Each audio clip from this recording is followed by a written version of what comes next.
Nunca olvidaré el sonido de su voz cuando me negó. Fue seco, cortante, como si aquellas palabras no hubieran salido de la boca de mi hijo, sino del filo de un cuchillo. Todavía puedo ver su rostro pálido, los ojos esquivos, el nudo en la garganta que intentó disimular mientras me miraba de reojo, rogando en silencio que yo me marchara. Esa mañana había decidido darle una sorpresa. Daniel siempre había sido mi orgullo, mi razón de levantarme cada día, mi consuelo después de la muerte de su padre. Había leído en el periódico local que su empresa lo había ascendido a gerente de área, y mi corazón se infló de alegría. Pensé, por fin, hijo mío, el esfuerzo valió la pena. Pasé toda la noche horneando un pastel de chocolate, su favorito desde niño, con las mismas manos que años atrás cosieron su primer uniforme escolar. Quería verlo sonreír, abrazarlo, sentir que la vida aún tenía sentido. Esa mañana me puse mi vestido beige, el más presentable que tenía, y envolví el pastel con cuidado. Tomé el autobús hacia el centro, con el corazón acelerado como una muchacha enamorada. Me sentía feliz, ilusionada, hasta que llegué a ese edificio de vidrio, frío y elegante, que parecía brillar de tanto lujo. Los guardias me miraron con desconfianza, como si mi bolso barato fuera una amenaza. Pero yo, con la inocencia de una madre orgullosa, solo sonreí y dije: «Vengo a felicitar a mi hijo, el nuevo gerente, Daniel Pérez». Uno de los guardias asintió y llamó al interior por teléfono. «Lo anunciaré», dijo, y me indicó que esperara. Yo respiraba hondo, acomodando el lazo del pastel. Cuando lo vi aparecer al fondo del pasillo, mi corazón se desbordó. Caminé hacia él con una sonrisa que me dolía en las mejillas de tanto orgullo. «Hijito», dije alzando la mano, «te traje algo para celebrar». Él se detuvo en seco. El jefe, un hombre alto y de traje oscuro, se volvió hacia él con curiosidad. «¿Quién es la señora?», preguntó, y Daniel bajó la cabeza. Tragó saliva, se forzó una sonrisa y respondió con voz temblorosa: «No sé, debe ser alguna de las nuevas limpiadoras». Mi sonrisa se congeló. El aire se me escapó del pecho. El pastel tembló entre mis manos y casi se me cayó. El jefe rió con cortesía, pero noté el gesto incómodo. «Ah, claro», dijo, y se alejó. Daniel no me miró. Solo murmuró entre dientes: «Vete, por favor. No hagas esto aquí». Pero antes de continuar, quiero hacerte una invitación muy especial. Suscríbete al canal y deja tu me gusta si esta historia te está llegando al corazón. Esto me ayuda a ver que me apoyas y disfrutas de mis relatos. Y no olvides comentar aquí abajo desde qué ciudad nos estás viendo. Ahora, continuemos. No recuerdo cómo logré salir del edificio. Solo sé que el aire afuera me cortaba la cara como cuchillas y que el pastel se me cayó al suelo antes de llegar a la esquina. Las lágrimas me nublaban la vista, y cada paso era un esfuerzo por no caer. Los autos pasaban rápido, las bocinas sonaban, pero yo solo escuchaba una frase repitiéndose una y otra vez dentro de mi cabeza. «Debe ser alguna limpiadora nueva». ¿Alguna limpiadora nueva? Yo, que lo limpié a él desde bebé, que lavé su ropa, sus platos, sus heridas, sus miedos. Yo, que trabajé limpiando casas ajenas para que él pudiera estudiar. Yo, la mujer que se rompió las manos para que él llegara allí. Ahora era una extraña. Caminé sin rumbo, hasta que el cuerpo me obligó a detenerme. Me senté en una banca frente a un parque y abracé mis rodillas, temblando. El sol se ocultaba, y las luces del centro se encendían una a una. Yo seguía allí, sin entender en qué momento el amor de una madre se volvió motivo de vergüenza. Esa noche llegué a casa con la mirada vacía. La cocina olía todavía al chocolate del pastel. Las tazas del desayuno seguían sobre la mesa, el mantel arrugado. Todo estaba igual, pero dentro de mí algo se había roto para siempre. Encendí la luz, me senté en silencio y dejé que las lágrimas hicieran su trabajo. Lloré por horas, hasta que ya no me quedaba fuerza. No lloraba solo por lo que me había dicho, sino por lo que comprendí al escucharlo, que había criado a un hombre que se avergonzaba de sus raíces. Me levanté, caminé hasta su habitación, vacía desde que se mudó, y abrí el armario. Aún estaban allí los trofeos del colegio, los dibujos que le guardé desde niño, la medalla que ganó en natación. Cada objeto era un pedazo de mi historia, una prueba del amor que le di. Y sin embargo, ese amor ahora pesaba como una maldición. Tomé uno de los trofeos y lo sostuve entre las manos. La inscripción decía, «Al mejor hijo por su esfuerzo y dedicación». Solté una risa amarga. «Al mejor hijo», repetí para mí. Qué fácil es poner un título, y qué difícil ganarlo con respeto. No dormí. Me quedé sentada frente a la ventana, viendo cómo la luna se deslizaba sobre los techos. Por primera vez en muchos años, sentía algo distinto a la tristeza. Era un ardor, una energía que me quemaba por dentro. No era odio, era dignidad. Pensé en todas las veces que me callé por amor, en cada insulto de la vida que acepté con una sonrisa, en cada noche que pasé cosiendo, fregando, ahorrando para él, y me di cuenta de que ese silencio había sido mi mayor error. Porque el amor, cuando no se enseña con límites, puede volverse ciego. Y mi hijo había aprendido a creer que el éxito se mide por cuánto puede negar su origen. A la mañana siguiente, me miré al espejo. Tenía los ojos hinchados, la cara cansada, el cabello despeinado, pero dentro de esa imagen gastada vi algo nuevo, una fuerza que había estado dormida demasiado tiempo. Esa Lucía que se había humillado, la que había agachado la cabeza, la que pidió perdón por existir, ya no estaba. Había muerto en aquel edificio, y la que quedaba, la que respiraba frente al espejo, tenía una misión, no de venganza, no de rabia, sino de justicia, porque hay dolores que no se curan con lágrimas, sino con verdad, y la verdad, tarde o temprano, siempre encuentra su voz. Esa noche, mientras apagaba las luces y la casa quedaba en penumbra, escuché algo dentro de mí susurrar, «No le grites, no lo maldigas, haz que vea quién eres, sin decir una sola palabra». Y entonces supe lo que haría. Supe que el dolor no me había destruido, solo me había transformado. Cuando Daniel volviera esa noche, no me encontraría la madre que conocía. Me encontraría con la mujer que aprendió, por fin, que incluso el amor tiene un límite. Y lo que ocurrió después, en esa cocina, haría que nunca olvidara lo que significa negar a quien te dio la vida. Esa noche no pude dormir. Cada vez que cerraba los ojos, revivía la escena en la oficina. El brillo de los escritorios, el perfume caro de las secretarias, las risas ahogadas, el rostro de Daniel intentando fingir que no me conocía. Era como una herida que no dejaba de sangrar. Y mientras escuchaba el tic-tac del reloj en la oscuridad, los recuerdos comenzaron a regresar, uno tras otro, como si el pasado hubiera decidido volver a pedirme cuentas. Recordé el día en que Daniel nació. El médico me lo puso en los brazos y, aunque estaba exhausta, no podía dejar de mirarlo. Tenía las manos más pequeñas que había visto en mi vida, y sin embargo, en ese momento, sentí que sostenía el mundo entero. Le prometí que jamás le faltaría amor, aunque nos sobrara pobreza, y cumplí. Cada día de mi vida giró en torno a él, como si el sol saliera y se pusiera con su respiración. Cuando su padre murió, Daniel tenía apenas 8 años. Me quedé sola, con una casa a medio caer y una montaña de deudas que no entendía cómo pagar. Empecé a trabajar limpiando casas, planchando ropa, cocinando para otras familias. Había días en los que volvía tan cansada que apenas podía mantenerme en pie, pero lo miraba dormir, con su cuaderno abierto sobre el pecho, y todo valía la pena. Lo veía sonreír, soñando con ser alguien grande, y pensaba que mi sacrificio era la semilla de su futuro.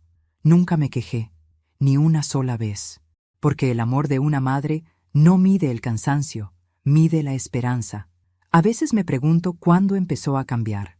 Tal vez fue cuando entró a la universidad. Recuerdo que el primer día le planché la camisa blanca y le puse en la mochila un pequeño tupper con arroz y carne guisada. Él lo miró con fastidio. «Mamá, por favor, nadie lleva comida así». «Pero te va a dar hambre», le dije sonriendo.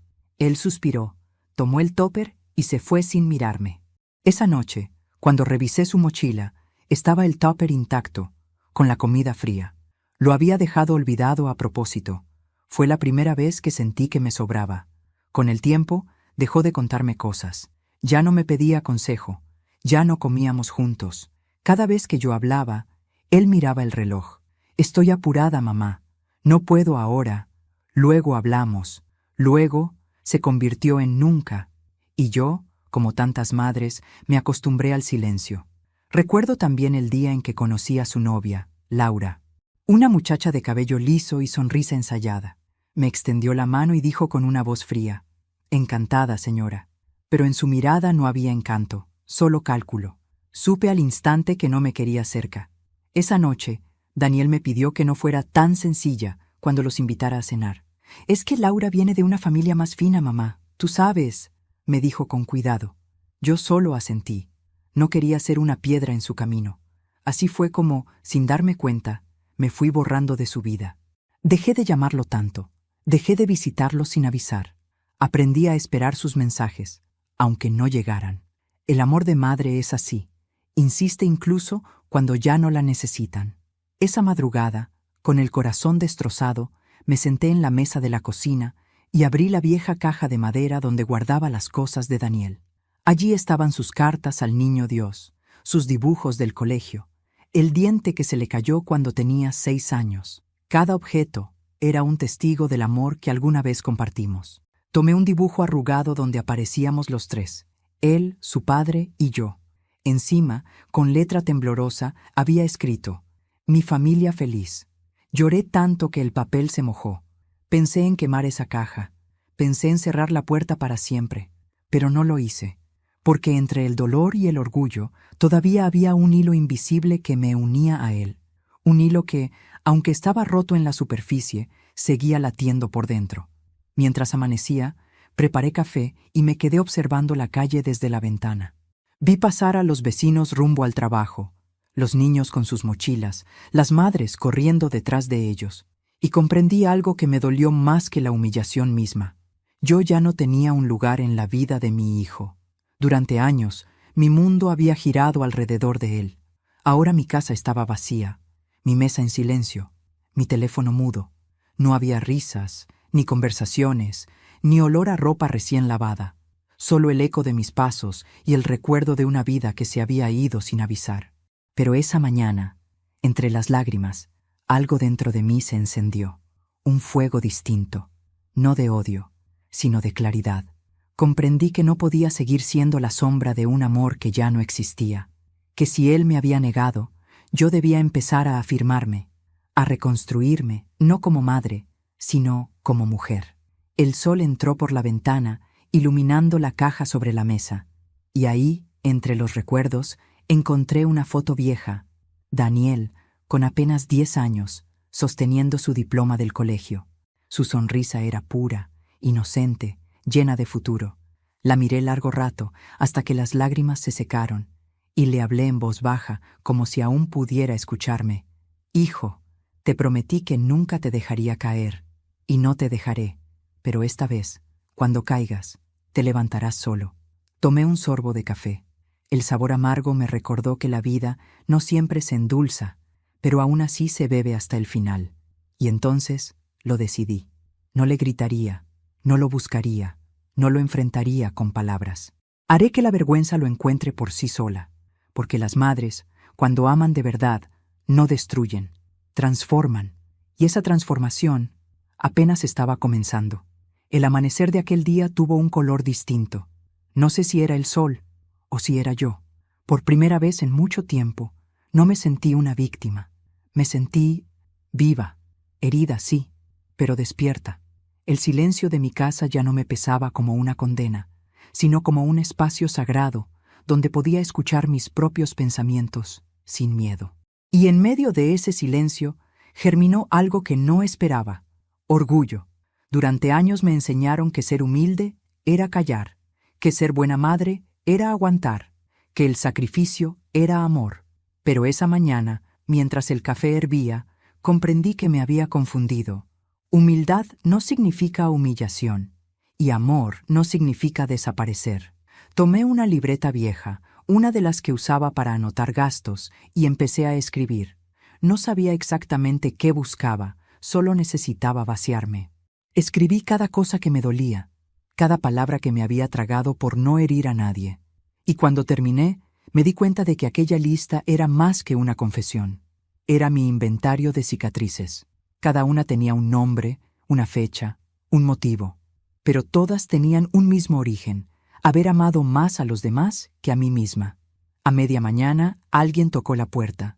Era doña Teresa, mi vecina, una mujer de manos firmes y corazón sabio, que parecía haber vivido 1000 vidas. Traía una bolsa de pan recién horneado y una mirada que lo decía todo sin preguntar nada.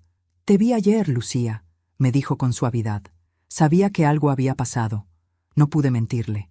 Le conté todo, palabra por palabra, sin omitir el temblor de mi voz cuando Daniel me negó.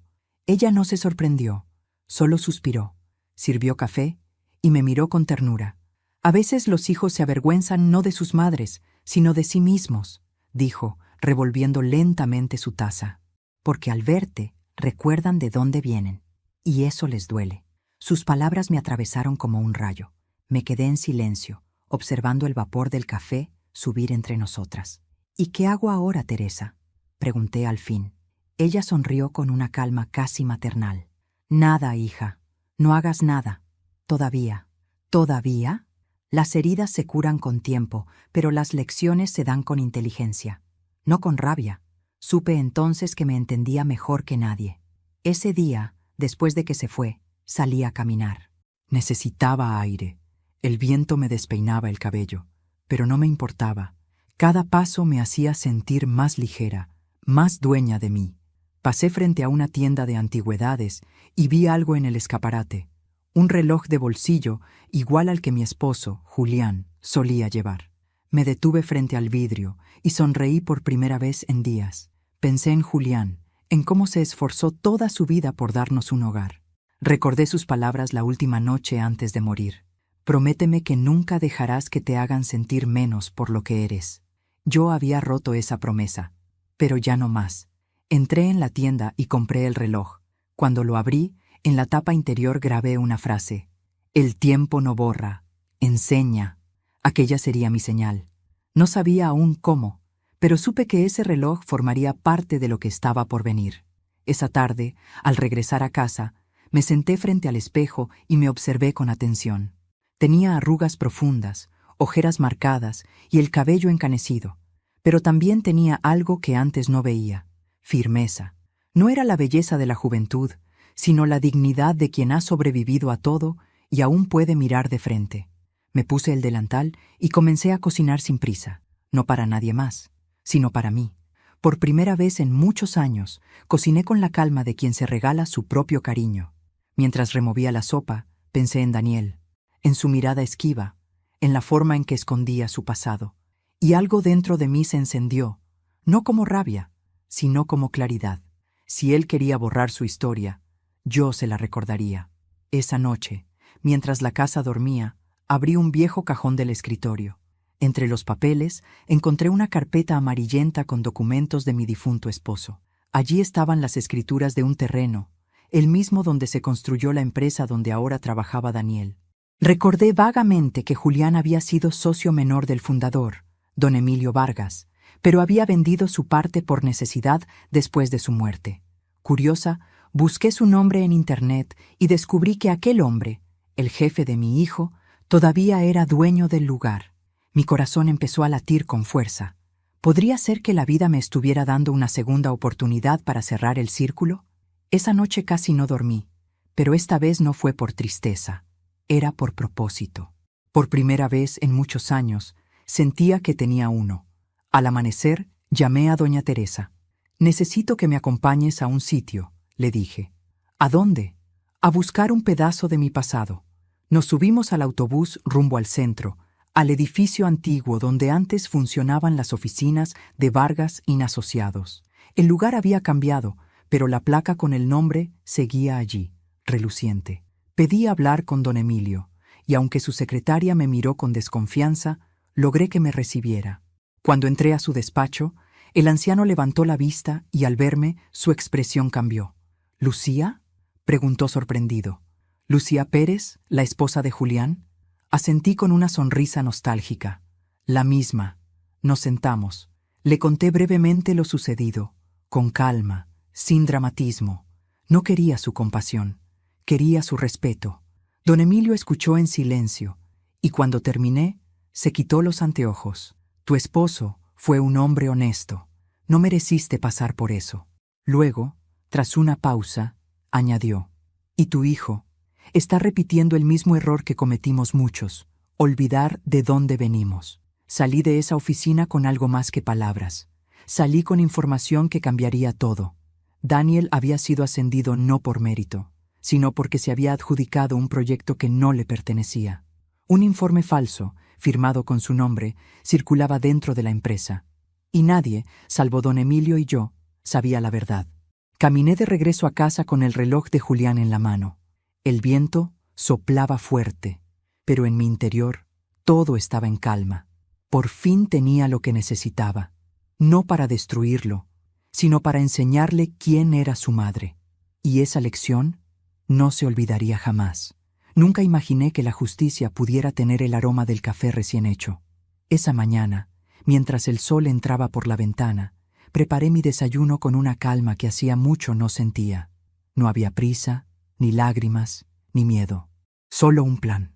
Un plan que había nacido de mi propio dolor, pero que ya no pertenecía a la venganza. Era algo más grande, más limpio. Era una lección que la vida me había encomendado dar. Pasé los días siguientes ordenando la casa como si me preparara para una visita importante. Limpié cada rincón, lustré los muebles, planché las cortinas. Mientras trabajaba, mi mente organizaba cada detalle. Pensaba en Daniel, en cómo le había dado la espalda a todo lo que lo formó, en cómo se había vuelto un extraño. Yo lo conocía mejor que nadie. Su orgullo era su talón de Aquiles, y sabía exactamente cómo tocar esa herida sin levantar la voz. Lo primero que hice fue buscar el viejo álbum familiar. Las fotos estaban amarillentas, pero cada una guardaba una historia. Ahí estaba Daniel de niño, con los dientes chuecos y las rodillas raspadas. Daniel adolescente, con su uniforme de secundaria. Daniel abrazándome el día que entró a la universidad. Pasé mis dedos sobre cada imagen y me detuve en una en particular. Él, junto a su padre, sosteniendo el cartel de la pequeña carpintería que habíamos abierto antes de que Julián enfermara. Ese negocio fue nuestro sueño, y también nuestra ruina, porque cuando su padre murió, Daniel no quiso saber nada más del taller. «Eso es cosa de pobres», dijo. Aquella frase aún dolía. Tomé esa foto, la puse dentro de un sobre y la guardé en mi bolso. No sabía todavía para qué, pero intuía que sería importante. Esa misma tarde fui a visitar a don Emilio, el antiguo jefe y amigo de mi esposo. Me recibió con una mezcla de afecto y respeto. «Lucía, me quedé pensando en lo que me contaste», dijo mientras servía 2 tazas de té. «Tu hijo no solo mintió, manipuló documentos para quedarse con un proyecto ajeno». Asentí en silencio. No me sorprendía. Daniel siempre había querido destacar, aunque fuera pisando a otros. «No quiero arruinarle la vida, don Emilio», dije despacio. «Solo quiero que vea lo que ha hecho, que sienta lo que yo sentí cuando me negó». El anciano me miró con ternura. «Y lo hará, Lucía, pero debes hacerlo con cabeza fría». Le sonreí. «Créame, ya no tengo fuego, solo verdad». Él suspiró y me entregó un documento. Era una copia del informe original, firmado por el verdadero autor del proyecto. En el encabezado se veía claramente el sello de la empresa. Debajo, en tinta azul, la firma falsificada de Daniel. «Esto es lo que necesitas», dijo Emilio. «No digas que te lo di yo». «No se preocupe», respondí. «No voy a hablar, voy a mostrar». Los días siguientes fueron una mezcla de silencio y precisión. Hablé con doña Teresa, le conté lo que había descubierto y ella, como buena amiga, me ayudó sin hacer preguntas. «¿De verdad vas a hacerlo?», me preguntó una noche mientras doblaba ropa conmigo. «No voy a hacerle daño, Teresa. Solo voy a devolverle el espejo». «¿El espejo?». «Sí, uno en el que pueda ver quién es y quién soy yo». El evento de la empresa sería el viernes siguiente, una cena de gala donde Daniel recibiría un reconocimiento por su gestión ejemplar. Había leído la invitación en el periódico local y sentí que el destino me estaba abriendo la puerta exacta. Llamé a don Emilio y le pedí un favor. Le expliqué mi idea, con calma, sin rencor. Él escuchó atentamente y al final dijo con una sonrisa leve: «Tienes un espíritu más fuerte que muchas personas que conocí en mi vida. Haré lo que me pidas». Esa semana dormí poco, no porque estuviera nerviosa, sino porque cada noche repasaba mentalmente cómo sucedería todo. La escena, los tiempos, las palabras que no diría, porque el silencio sería mi mayor arma. En los ratos libres, horneaba pan, cuidaba mis plantas, caminaba por el parque. La gente me saludaba con la amabilidad de siempre, sin imaginar que detrás de esa mujer serena se estaba gestando una tormenta silenciosa. Una noche, al mirar las estrellas desde el patio, pensé en Julián. Le hablé como si aún estuviera a mi lado. ¿Sabes, amor? Creo que por fin entendí lo que querías decir cuando me pediste que no dejara que me hicieran sentir menos. El viento sopló suave, como si me respondiera, y sentí que él estaba conmigo, acompañándome en cada paso. El viernes llegó. El aire tenía un olor distinto, mezcla de flores y electricidad. Me levanté temprano, preparé mi cabello, planché mi vestido azul oscuro, el mismo que usé en la graduación de Daniel, y me puse el reloj de bolsillo de Julián en el cuello, como un amuleto. Cuando me miré al espejo, no vi una anciana, ni una madre herida. Vi una mujer lista, lista para reclamar su lugar en el mundo sin gritar, sin rebajarse, sin perder su alma. Tomé la foto del sobre, la guardé junto al documento en mi bolso, y antes de salir, acaricié el marco donde aún estaba el dibujo de Daniel niño. «Hoy vas a recordar quién soy», susurré. Salí a la calle y sentí el viento en el rostro. Cada paso hacia el salón de eventos era como una cuenta regresiva hacia mi verdad. Sabía que, después de esa noche, nada volvería a ser igual, ni para él, ni para mí. Y por primera vez, eso no me asustó, me liberó. El salón brillaba con una luz dorada que me hizo entrecerrar los ojos. Todo olía a flores caras y perfume extranjero. Las copas de vino relucían, las risas resonaban, y el murmullo de la gente formaba una música vacía, tan elegante como falsa. Yo estaba de pie junto a la puerta, observando desde la distancia. Nadie notó mi presencia. Era como si, una vez más, fuera invisible. Pero esa invisibilidad, que antes dolía, ahora era mi aliada. Mi hijo, Daniel, estaba en el centro de la sala, impecable con su traje oscuro y su sonrisa ensayada. A su lado, Laura, su novia, vestida de rojo, se reía con los ejecutivos y las esposas de los socios. Todo parecía perfecto. Todo, hasta que la voz del presentador resonó por el micrófono. Esta noche, reconocemos a nuestro nuevo gerente general, el señor Daniel Pérez, por su esfuerzo, liderazgo y compromiso ejemplar. Los aplausos llenaron el lugar. Daniel levantó su copa, fingiendo modestia, mientras los flashes de las cámaras lo rodeaban. Yo seguía mirándolo, en silencio, recordando al niño que una vez me pedía que le amarrara los cordones antes de salir a la escuela. Qué lejos había quedado ese niño. Me moví entre la multitud sin que nadie reparara en mí. Cada paso que daba me acercaba a él y al mismo tiempo a la verdad. Cuando llegué cerca del escenario, lo vi hablar con don Emilio, quien fingía una sonrisa amable. Ellos sabían.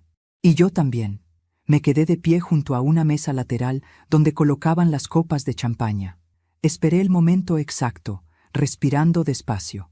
Daniel subió al podio para dar su discurso. Su voz sonó segura, elegante, medida. Este logro, decía, no es solo mío. Es el resultado del trabajo en equipo, del compromiso, del esfuerzo. Lo escuchaba hablar, y cada palabra era como una aguja, porque yo sabía que debajo de esa fachada de éxito había mentira, cobardía y vergüenza. Hasta que, de pronto, don Emilio se acercó al micrófono. Su tono fue amable, casi paternal. Antes de seguir con el brindis, me gustaría compartir algo especial con todos ustedes. Un pequeño video conmemorativo del proyecto que llevó al ascenso de nuestro querido Daniel. Las luces se atenuaron, las pantallas del salón se encendieron, y en ese instante, el destino comenzó a hablar. Pero antes de continuar, dime aquí en los comentarios qué te está pareciendo esta historia hasta ahora, y qué habrías hecho tú en mi lugar. No te vayas del video, porque lo que viene a continuación te pondrá la piel de gallina. Ahora sigamos. El video comenzó con imágenes del proyecto. Planos, reuniones, documentos. Todo parecía normal. hasta que apareció un primer plano de la hoja original. El nombre del autor, un ingeniero de la empresa, estaba claramente visible. Y debajo, la firma falsificada de mi hijo. Un murmullo recorrió la sala. Los rostros se tensaron, las copas temblaron. Daniel se quedó paralizado. Laura lo miró con los ojos abiertos de par en par. El video siguió. Mostraba correos, registros, fechas. Cada segundo era una aguja clavándose en su orgullo.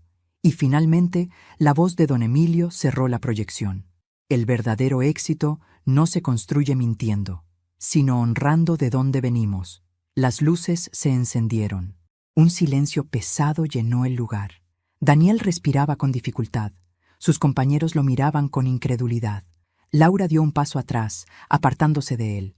Don Emilio bajó del escenario y se acercó a mí. Nadie entendía qué hacía yo allí. «Lucía», me dijo en voz alta, «gracias por recordarnos que la verdad siempre sale a la luz». Entonces todo el salón giró hacia mí. Me sentí desnuda, pero no vulnerable. Caminé despacio hacia Daniel. Él me miraba sin poder hablar, con los ojos rojos de vergüenza. Me detuve frente a él, y durante unos segundos, solo el sonido de las cámaras llenó el aire.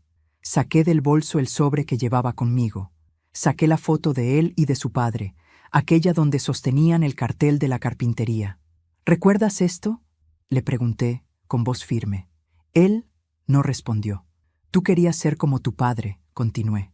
«Un hombre honesto, y mírate ahora, negando tus raíces, tus valores y a tu propia madre». Una lágrima le cayó por la mejilla, silenciosa, como una confesión. Yo no lloré. Ya no me quedaban lágrimas. Alguien en el público murmuró, «¿Ella es su madre?». Y esa simple pregunta fue suficiente para que Daniel se derrumbara. Apretó los puños, bajó la cabeza y dijo, con voz temblorosa, «Sí, ella es mi madre, la mujer que crió sola a un ingrato». Se oyó un murmullo de sorpresa, mezcla de incomodidad y respeto. Yo lo miré con ternura y tristeza. «No, hijo», le dije suavemente. «No digas eso. No eres ingrato, solo estás perdido». Le entregué la foto. «Cuando vuelvas a encontrarte, mirarás esto y entenderás lo que perdiste». Di media vuelta y me alejé, mientras los aplausos comenzaban tímidos hasta llenar el salón. No eran para él, eran para mí. Salí del edificio sin mirar atrás. La noche estaba fría, pero el aire me supo a libertad. Me detuve frente a la calle iluminada y respiré profundamente. Por primera vez en muchos años no me sentí pequeña, no me sentí invisible, me sentí entera. Y aunque sabía que aquello no borraba el dolor, sí me devolvía algo que creí perdido: mi voz. Al llegar a casa, encendí una vela y la dejé junto a la foto de Julián. «Ya está hecho», susurré. «No lo destruí, amor, lo desperté». El reloj de bolsillo, colgado sobre mi pecho, marcó la medianoche con un suave clic. Y comprendí que, al igual que el tiempo, la verdad siempre encuentra su hora. Los días siguientes fueron un eco constante del silencio. Un silencio pesado, denso, imposible de llenar con palabras. No volví a ver a Daniel desde aquella noche en la cena. Ni llamadas, ni mensajes, ni golpes en la puerta. Solo el rumor de la ciudad al fondo, recordándome que el mundo seguía girando, aunque la vida de ambos se hubiera detenido. Supe por los vecinos, por la televisión y por la radio lo que había pasado después. El escándalo se propagó como fuego. El video de la gala circuló por las redes y los titulares no tardaron en aparecer. El gerente que mintió sobre su éxito. El hijo que negó a su madre frente a todos. Cada palabra era una espina, y aunque no fui yo quien cayó en vergüenza, cada noticia me dolía igual. A veces pensaba en su rostro cuando las luces se encendieron. Esa mezcla de miedo, orgullo roto y culpa. Era la mirada de un hombre que por fin veía el abismo que él mismo había cavado. Y aunque lo había merecido, una parte de mí todavía lo amaba. Porque las madres no dejamos de amar, incluso cuando el amor nos cuesta la paz. Pasé varios días sin salir. La casa estaba en calma, pero no era una calma tranquila. Era una calma que pesaba. A veces me sentaba junto a la ventana y miraba la calle, imaginando que él aparecería en cualquier momento. Otras veces, cocinaba de más, sin saber para quién. El reloj de Julián colgaba en la pared, marcando cada hora con un sonido leve, casi humano, y cada vez que lo oía, me recordaba que el tiempo seguía su curso, aunque el corazón se negara a avanzar. Una tarde, doña Teresa vino a verme. Traía una sopa caliente y una mirada preocupada. «Lucía», dijo mientras servía la mesa, «no puedes vivir con esa culpa». «No siento culpa», respondí, aunque mi voz tembló. «Claro que la sientes. Lo hiciste por justicia, pero te duele igual», no respondí. Solo asentí y seguí removiendo la sopa. Ella tenía razón. A los 3 días, escuché un golpe suave en la puerta. Era de noche. El viento soplaba fuerte, y por un momento pensé que era una ilusión. Pero volvió a sonar, esta vez más insistente. Fui hasta la entrada con el corazón acelerado. Cuando abrí, ahí estaba él, Daniel. Su rostro estaba demacrado, los ojos rojos, la ropa arrugada. Parecía un niño perdido, no el hombre elegante que una semana atrás se paseaba entre aplausos. «¡Mamá!», susurró. «¿Puedo entrar?». Me quedé inmóvil. Tantas cosas quería decirle, pero ninguna salía. Solo di un paso atrás y abrí la puerta por completo. Entró despacio, con la cabeza baja. El silencio entre nosotros era espeso, como si las paredes contuvieran años de cosas no dichas. Se sentó a la mesa, en la misma silla que ocupaba de niño. Yo le serví un plato de sopa sin mirarlo. El vapor subía lento, y su respiración temblaba. «Perdí todo», dijo finalmente. Su voz era un hilo. El trabajo, los amigos, incluso Laura, me dejó el día siguiente. Asentí sin decir nada. «No sabes lo que fue ver tu rostro en esa pantalla, mamá», continuó. «Fue como si el suelo se abriera bajo mis pies». «No fue mi rostro lo que te destruyó, Daniel», respondí suavemente. «Fue tu mentira». Él levantó la mirada, con los ojos húmedos. «Lo sé, pero no quería que nadie supiera de dónde vengo». «¿De dónde vienes?», pregunté. «¿De una casa limpia pero humilde? ¿De una madre que trabajó toda su vida para darte todo?». Bajó la cabeza. «Tenía vergüenza», dijo casi en un susurro. «Vergüenza de no ser como los demás, de no tener lo que ellos tenían. Y al querer parecerte a ellos, te convertiste en lo que más temías, en alguien sin raíz». Se llevó las manos al rostro y rompió a llorar.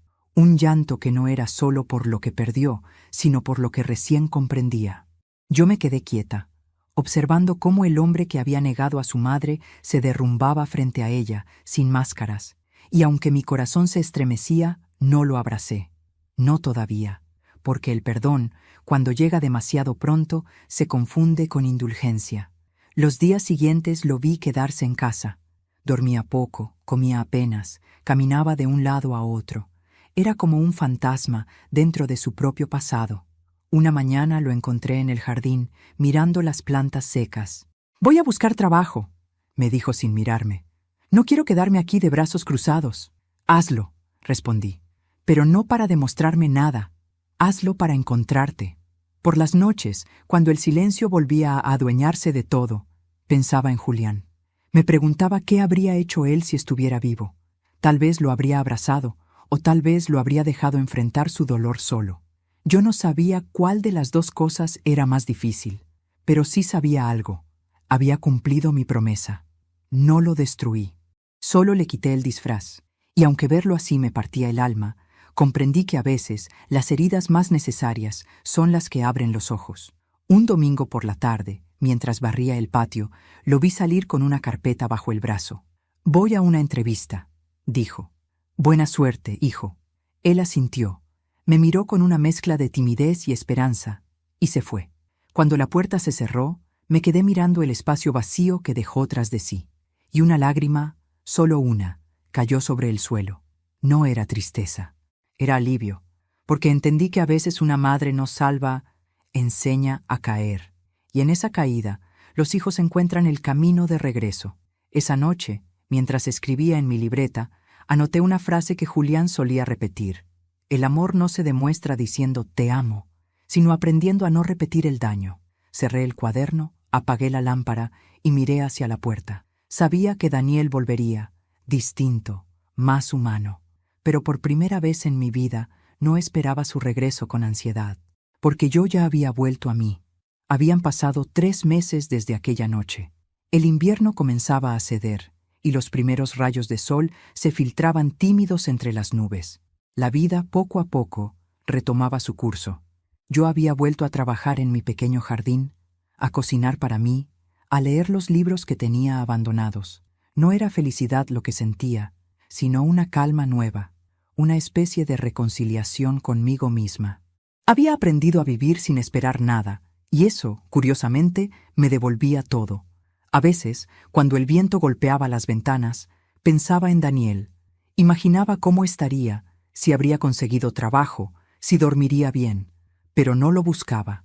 Ya no. El amor de madre no se mide por cuántas veces se corre detrás del hijo, sino por la fortaleza de quedarse quieta, confiando en que él sabrá volver cuando esté listo.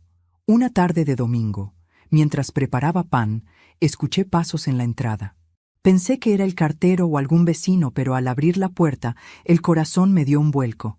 Ahí estaba él, Daniel, con el cabello más largo, la barba descuidada y los ojos distintos. Ya no había soberbia en ellos, ni vergüenza, solo un cansancio profundo y una luz nueva, humilde, casi infantil. «Hola, mamá», dijo con una voz temblorosa. Me quedé unos segundos en silencio antes de responder. «Hola, hijo». Nos quedamos mirándonos, como si no supiéramos por dónde empezar. Él sostenía una pequeña bolsa de papel. «Te traje algo», dijo, y me la extendió. Dentro había un trozo de pan envuelto en servilleta. «Lo hice yo», agregó, sonriendo tímidamente. «No me quedó tan bueno como los tuyos, pero quería que probaras». No supe si reír o llorar. Ese simple gesto valía más que cualquier disculpa. Lo invité a pasar. Se sentó en la misma silla de siempre, la de la esquina de la mesa. El olor del pan recién horneado llenaba la cocina, mezclándose con el silencio que poco a poco se volvía más cómodo, hasta que él habló. «He estado trabajando en una panadería del barrio», contó. «No gano mucho, pero es honesto. Me gusta el olor del pan por la mañana». Sonreí. «Tu padre estaría orgulloso», dije. Él bajó la cabeza. «No creo. Fui un cobarde». «Fuiste un ser humano», le respondí. «Y los humanos se equivocan. Lo importante es lo que hacen después del error». Daniel se frotó las manos, nervioso. «Mamá, quiero pedirte perdón». Su voz se quebró. «No solo por haberte negado frente a todos, sino por todos los años en los que te hice sentir que no eras suficiente». Me miró, con lágrimas que no trató de ocultar. «Me equivoqué tanto». Respiré hondo y le respondí despacio, con la serenidad que solo da el tiempo. «No me pediste perdón cuando me negaste, y no te lo exijo ahora. El perdón no se mendiga, hijo, se demuestra». Sus ojos se llenaron de lágrimas. «Entonces déjame demostrártelo», dijo. «No con palabras, sino quedándome, ayudándote, cuidándote como tú me cuidaste toda la vida». Esa frase me rompió por dentro. Vi en él al niño que una vez dormía sobre mi pecho, al adolescente rebelde, al hombre arrogante que me humilló y al hijo perdido que ahora pedía refugio. Sin pensarlo, me levanté y lo abracé. Fue un abrazo largo, de esos que no tienen principio ni fin. No dije nada.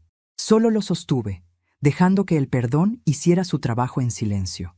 Durante las semanas siguientes, Daniel empezó a venir todos los días. Arreglaba cosas en la casa, cocinaba conmigo, me acompañaba al mercado. A veces no hablábamos mucho, pero su presencia bastaba. Había en él una humildad nueva, una ternura que nunca antes había mostrado. Me traía flores del camino o pan fresco del horno donde trabajaba. Cada gesto suyo era una disculpa sin palabras. Una tarde, mientras regábamos las plantas, me dijo: «¿Sabes por qué empecé a trabajar en la panadería?». Negué con la cabeza.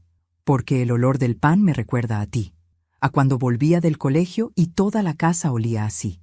Era mi forma de sentirte cerca, aunque no tuviera valor para venir».